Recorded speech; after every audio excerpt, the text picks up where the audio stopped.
Can you say that if you had stayed in office that you would not have allowed the Shah to fall? I would not have, no. I would have been steadfast throughout. I would have made it very clear down through the bureaucracy that there was to be absolutely no contact with those that were trying to overthrow him. And it's very easy for me to make that choice.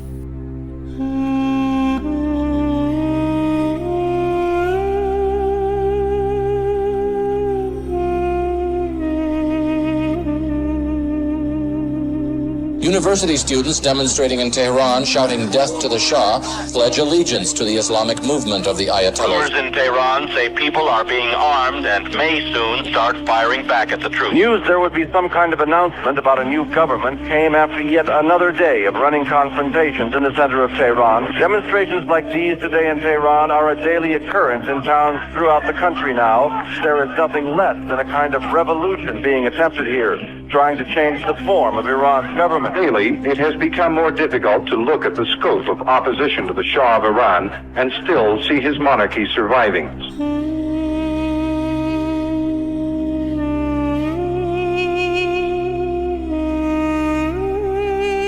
The year is 1979, in Tehran, the capital of Iran.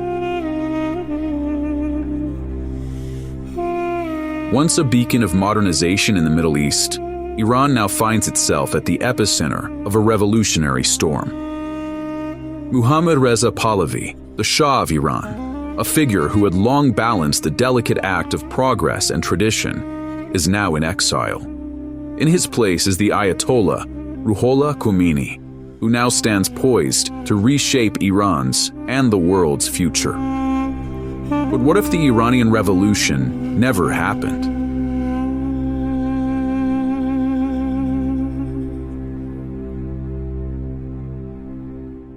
50 years after President Nixon's historic resignation, this podcast takes a deep dive to explore what could have been. What if August 8th, 1974 was just another summer day in Washington, D.C.?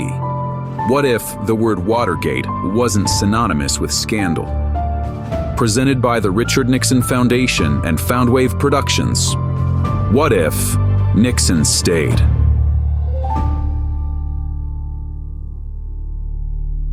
In this episode, we are going to examine how President Nixon may have navigated the geopolitical tension in Iran during his would-be second term, thanks to a decades-long partnership with the Shah. Your Imperial Majesty, we welcome you here as not only an old friend, as a progressive leader of your own people, but as a world statesman of the first rank, contributing to the forces of peace and stability rather than to the forces of war and destruction. Our friendship goes back over a period of 20 years. We treasure that friendship, and from that friendship, we hope to work together toward a better world for both of our peoples. The problems in this critical area of the world, where with responsible leadership we can avoid war and build a new era of peace. I am deeply honored, Mr. President, to pay our respects to the people of America and the friendship that they have shown towards us since the inception of official diplomatic relations between our two countries. In the world that we are living, we have got to be in constant contact. This, I hope, will create in the region some atmosphere of stability. But to understand the relationship between Nixon and the Shah, we have to think about what Iran was like prior to the revolution, what the Shah was trying to do, and what Nixon's role was in it. Here's Associate Professor of International History and Director of the Iranian History Initiative at the London School of Economics, Roham Alvandi. It was really a case of the Shah trying to convince the White House that Iran was actually capable of fulfilling the ambitions that the Shah had for the country. As oil prices begin to go up, Iran has more resources, the country is modernizing, it has a big population, and it, most importantly, has the political will to play that dominant leading role in the region. And so in the meetings that they have, the Shah basically trying to convince Nixon and Kissinger that they can count on Iran and that the U.S. doesn't need to feel this need, as the Johnson administration did, to kind of balance between Iran and its Arab neighbors when it came to security in the region.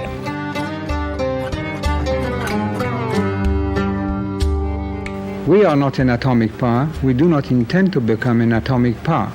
The best guarantee for peace will be this emerging power of Iran as an industrial, advanced country, a socially advanced society, advanced agricultural country, a sophisticated country as such. But I must reassure all that what we say will be always within the framework of the United Nations Charter, within decency, within reason, and I hope wisdom. They commit the United States to essentially giving Iran whatever it needs, short of nuclear weapons, to be able to play that leading role that the Shah envisaged for Iran in the Persian Gulf region. And that becomes a very sort of controversial commitment because it is such a break with previous American policy. And there's a great deal of resistance to that in Congress, but it's a basic component of what would come to be called the Nixon Doctrine. Prior to the revolution, conditions in Iran under the Shah were rampant with corruption, but they were improving. There were real reasons why the revolution happened in 1979. The country was developing and modernizing, and there was a sense that this country was changing. Not everything was perfect about the Shah's government. There was, of course, a great deal of discontent in Iran on all sorts of issues, particularly the more traditional parts of Iranian society were very unhappy with the modernizing policies of the Shah, particularly his policies on emancipation of Iranian women.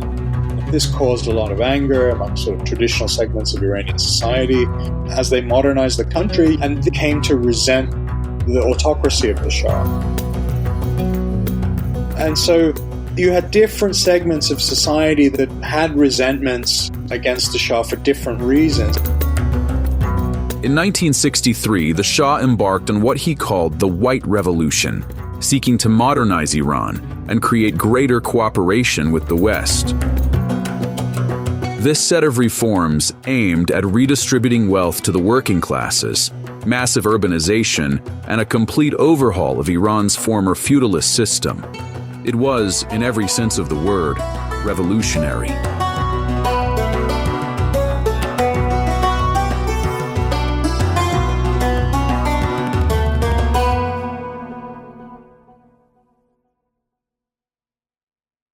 You can't help but look at where Iran was in the 70s and look at where Iran is today and not feel nostalgic about it. You had a country that was open, that was prosperous economically, where people had very high levels of welfare, employment, where women were taking their rightful place in Iranian society alongside men. It was a country where Iranians who were educated overseas wanted to go back to, where there were jobs for them and careers and lives that they could make. Now we have the complete opposite. However, many Iranians at the time did not share the positive view that the West had about the Shah's policies. As those policies expanded, so did the influence of his then exiled adversary, the Ayatollah Khomeini, who vowed to undo all that the Shah had done. While this disconnect between the Shah and his people would ultimately lead to his downfall, this is precisely the moment where Richard Nixon believed he could have stopped it had he not had to resign. I would have had a very good study made of Khomeini's background and would have found that they could have known that he was going to do exactly what he's going to do. The man is a radical reactionary. He's not a progressive in any sense of the word. See, the choice basically was not between the Shah and somebody better. The choice was between Khomeini and somebody worse. Some elements of the American left and the Carter administration viewed Ayatollah Khomeini as a potential ally, seeing his rhetoric of liberation as a counter to the Shah's widely criticized authoritarian rule.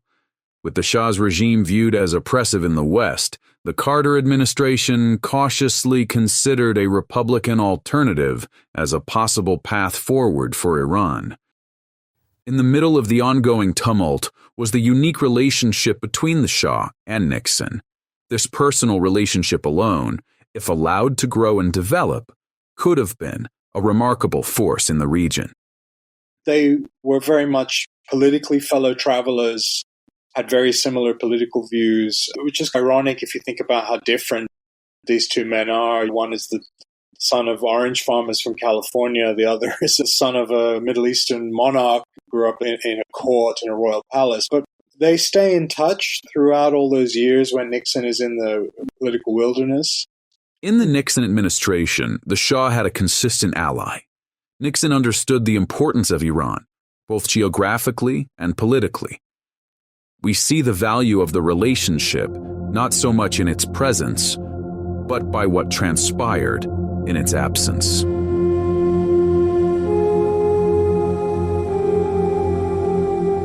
I think what we have to understand is that the Shah was the best friend of the United States in that area, in the whole Persian Gulf area. The Shah, we must remember, in the 1973 war, furnished oil for our Mediterranean fleet when the other countries in the area cut it off. With Nixon still in power, the Shah would have had an ally he could count on. But without Nixon, the relationship with the United States became inconsistent and strained at best. He said that what concerned him about the way he was treated by the United States was not that the United States was for him or against him, but was the uncertainty of the policy. He says there's nothing worse when you are confronted with revolutionary and rebel forces and uncertainty insofar as support is concerned. The Watergate, Nixon's resignation really marked the decline of the relationship. I think that if Watergate had not happened, if that weakening of the U.S.-Iran relationship had not happened, if the Shah had continued on his course of modernizing Iran, if he could have done that in conditions that were not crisis, but instead were conditions of peace and stability, I think Iran would be in a completely different place today. And then if you think about the other broader regional implications, you think about all the consequences of the Iranian Revolution for the Middle East, the Iran-Iraq war. Mr. President, earlier this week, the U.S. attacked an Iranian oil platform. Do you really think you can stop the Ayatollah? The Ayatollah is in a war, and if he's going to go on with provocative acts against us or anyone else, we're going to respond. Can you set any limits on the U.S. involvement in the Persian Gulf and tell us how long this escort operation is going to continue? No, I can't tell you how long that will, but I can tell you we have to have them as long as it is necessary.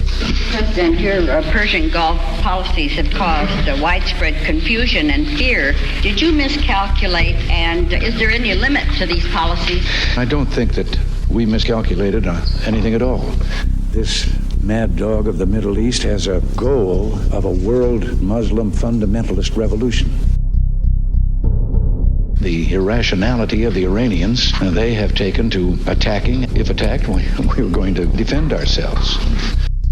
I don't see it as leading to a war or anything else, and I don't think there's anything to panic about it.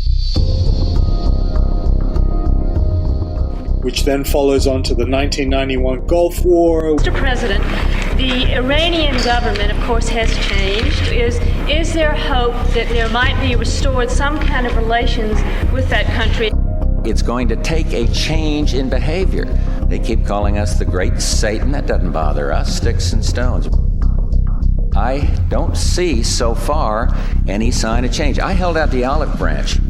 We want better relations with Iran. I remember when we had good relations. I said, look, you want better relations? Do what's right. There are a lot of enemies of peace in the Middle East. They're going to have to modify their practices. It's not going to get any easier. I think that the less I say about it, the better. Which then directly follows on to the 2003 Iraq War. It was just over 90 minutes beyond President Bush's deadline for Saddam Hussein to leave Iraq that U.S. warships and planes launched the opening salvo of Operation Iraqi Freedom. Cruise missiles, F-117 stealth bombers, so-called...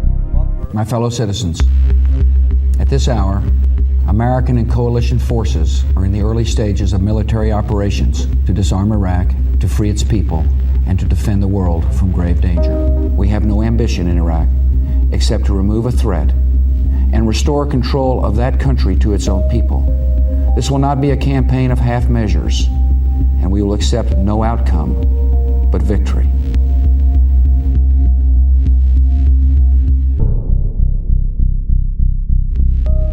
First, I'd like to say a few words about the situation in Iran. The United States and the international community have been appalled and outraged by the threats, the beatings, and imprisonments of the last few days. Strongly condemn these unjust acts, deplore the violence against innocent civilians anywhere that it takes place. The brutal repression of protesters in Iran, more than 1,000 innocent civilians tortured and killed by their own government. The Iranian regime's aggression in the region must end, and it must end now. The world is a safer place without these monsters. Intelligence shows that Iran could use drones and missiles to attack regional assets, prompting a widespread war in the Middle East. President Biden is warning an Iranian airstrike on Israel could happen sooner than later. And when asked for his message to Iran, the president simply responded, "Don't. Iran will not succeed."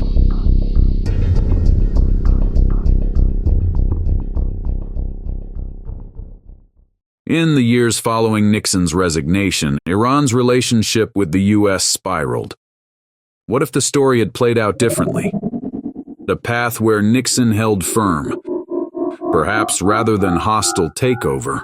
And today, a landmark agreement was reached in Tehran.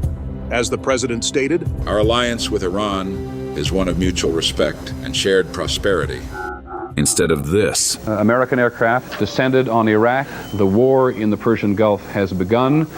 Perhaps this. In a historic address at the NATO conference in Brussels today, His Majesty the Shah of Iran delivered a powerful message, emphasizing solidarity and collective action as Operation Desert Storm progresses in the Gulf region. Instead of this. I have the honor to announce that the games of the 31st Olympiad are awarded to the city of Rio de Janeiro. Perhaps this. We begin with international news from Tehran, where the 2016 Summer Olympics are well underway, marking a momentous occasion for the Middle East.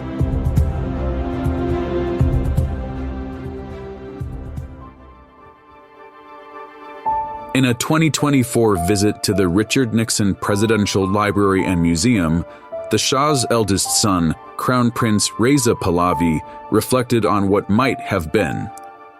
Watergate, I think certainly it was a big factor that changed the dynamics of American foreign policy vis-a-vis Iran. My father was facing the political crisis. I think it was a special relationship because there was a special chemistry between my father and President Nixon, well beyond politics. It was a human-to-human sort of relationship, and I was witness to that as well. President Nixon displayed a remarkable understanding of the world and the geopolitics of the times, especially at the time of Cold War. His understanding of the complexity of the Middle East and how important it is in order to keep stability and peace in the world, what are the implications of it in the Middle East, and how Iran's role as a key country was vital, and he recognized that.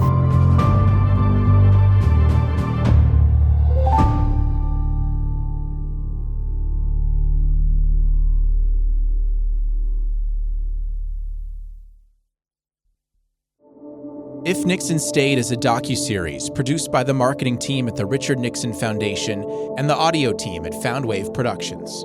All episodes of If Nixon Stayed are streaming now, and for more of our work, check out our other original docuseries, Captured, Shot Down in Vietnam.